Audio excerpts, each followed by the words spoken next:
North Korea is permanently scarred by the famine of the 90s that claimed so many lives and caused so much suffering. It is the defining experience for most of the refugees that have fled the country. In this video, we will examine the lasting effects that the famine had on the people of North Korea.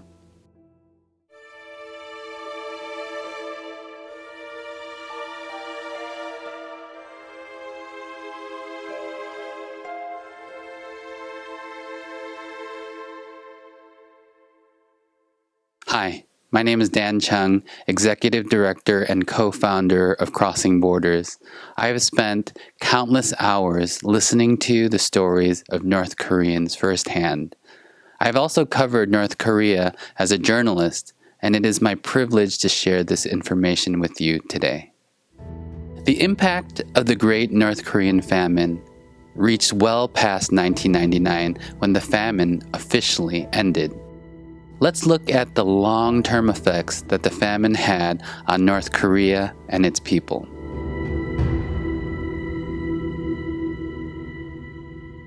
One significant change the famine brought about was the erosion of trust that the North Korean people had for its government.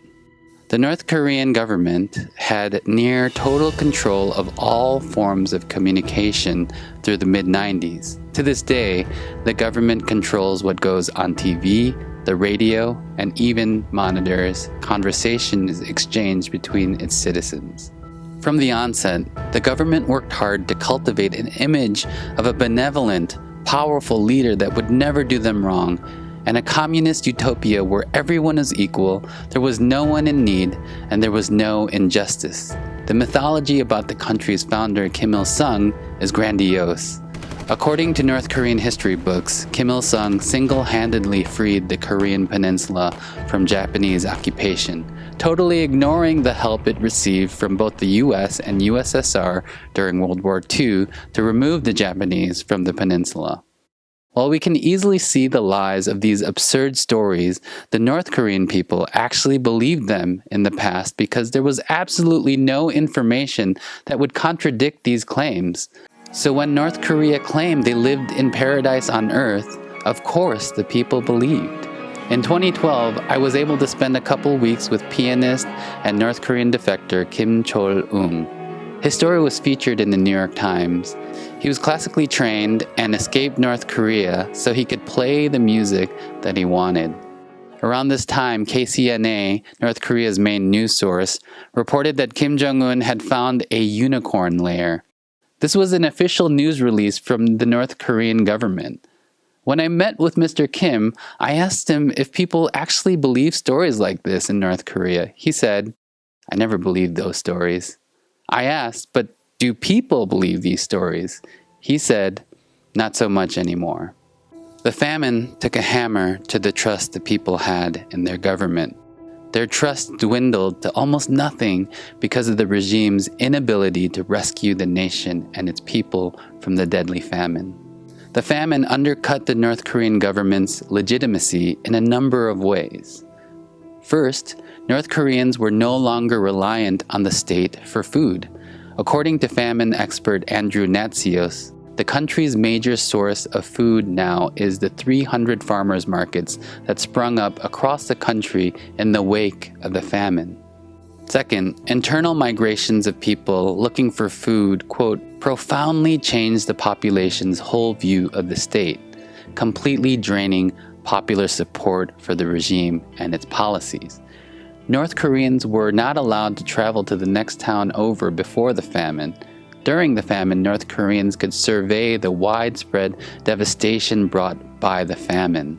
Also, the state switched tactics during the famine from using propaganda to widespread police brutality as a means of maintaining control over its people, further alienating the populace.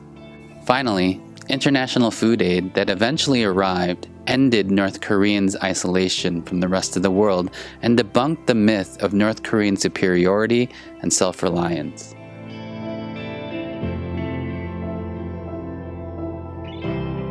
One outcome of the famine was that the North Korean government permitted public markets to operate, though they are still technically illegal. This might not sound like a big deal, but to North Koreans, this was a complete change in how people earned money and distributed goods and services. As we mentioned in a previous video, the public distribution system was the only way for people to get anything they needed, from food to appliances to clothing. It would be as if Walmart was the only store and it was run by the government. Now people have the ability to sell their goods and services to each other without passing it through the central government. According to North Korea analyst Marcus Nolan, quote, "What we find is the economy has essentially marketized over the last 15 years or so, not as any kind of planned reform, but rather as a function of state failure. What is extraordinary is the degree of marketization that the refugees portray when describing their daily lives. They describe a situation in which doing business or engaging in corrupt or illegal activities is increasingly seen as the way to get ahead in North Korea."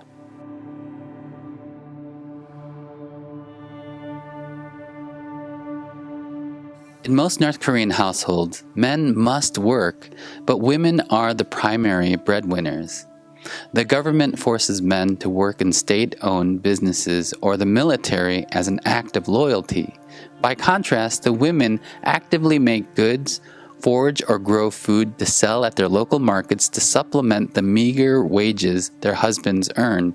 Through the famine, North Koreans learned to rely on the free market to access food and other goods. For North Korean women, this change greatly increased their role in the economy. Other scholars, however, point out that this improvement is nothing to brag about. North Korean defector Hyun In-nae told the website 38 North, quote, "North Korean women were empowered by the fact that they started making money for their families, and indeed their voices did get stronger. But the fact that men went to work and women were allowed to trade in the markets should hardly be regarded as a process of empowerment.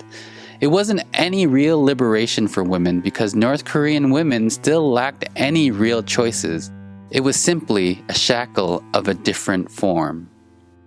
One thing that cannot be denied is that the empowerment of women in North Korea to obtain vital resources for their families led many to seek money-making ventures outside of the country, namely China. As men were monitored by their government, a whole generation of industrious women flowed into China in order to seek opportunities and provide for their families back home. But what awaited them was the opposite. According to a 2008 United States congressional report, 70% of North Korean refugees are women, and 80% of these women were sold in China. North Korean refugees in China also have no human rights. There are no laws protecting them from exploitation, trafficking, or even murder. Because of this, the abuse of North Koreans is rampant throughout China. Instead of opportunity, North Koreans live in captivity and under violence.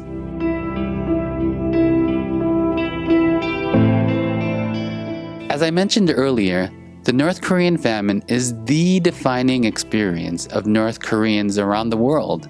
Much like the pandemic today will undoubtedly be etched in the memories of the people who lived through it, North Koreans will forever remember and be haunted by the famine. The saddest part of the famine is that very little has changed. The black markets that are now the main distribution method for food, goods, and services in North Korea are still illegal. North Korea still routinely suffers from food shortages and power outages. Kim Jong-un has doubled down on pursuing nuclear weapons, which limits the amount of trade North Korea can conduct with the world. The international community has grown wary of giving food aid to North Korea because the country prevents food inspectors from verifying that the aid has reached the North Korean people. In spite of this grim and unchanging state, there is reason for hope. North Korean defectors have seen the very worst of humanity and yet found a way to survive and even thrive. Through the famine and their journey out of North Korea, many have found the hope of Jesus Christ. No one knows what tomorrow will bring, but we have confidence and hope that God has a plan and that He has called all of us to help. This is why crossing borders exists. Thank you for watching.